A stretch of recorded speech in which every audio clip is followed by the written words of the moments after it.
Hi, I'm Sarah, and I, for Quantified Self, wanted to look at something a little bit different than what I typically think of. I usually think of Quantified Self for tracking calories or exercise, my financials. But as I was at the Michigan Stadium this week, I thought, what am I screaming for this team, and how does this 38-31 score become a part of me as my team?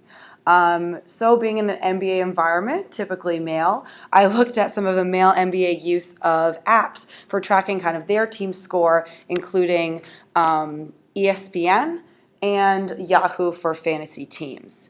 So as I observed, this is a website that is completely customizable to what are the sports that you follow, who are your teams, and it's something that was really used in a rapid fire approach that didn't take long at all. It was really within a matter of seconds that a page was checked, scores were scrolled down to, and the app was closed.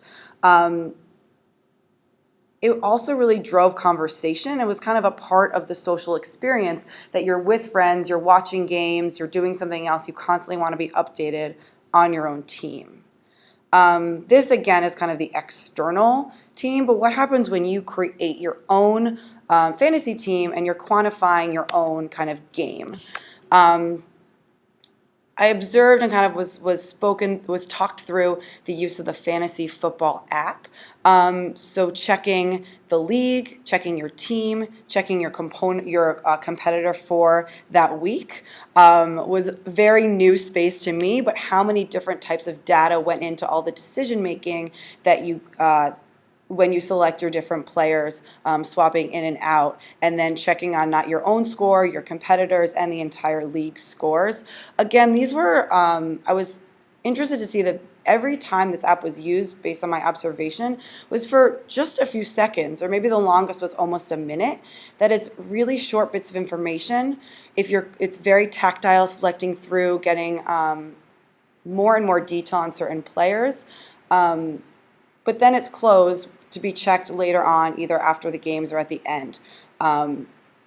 It also seemed to drive behavior. That when I spoke to people that were engaged in fantasy football, they watched more games than they would have just because they could check on their players for their team.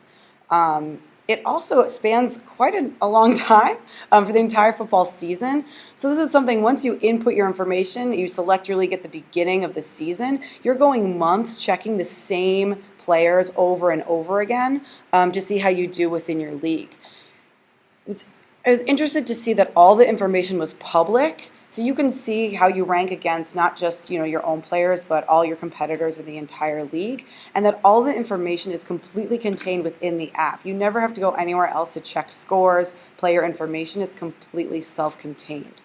So while this is kind of an extracurricular or fun way to quantify, your favorite players or the team that you select, it was interesting the way the player that you would interact with this app in terms of its concept.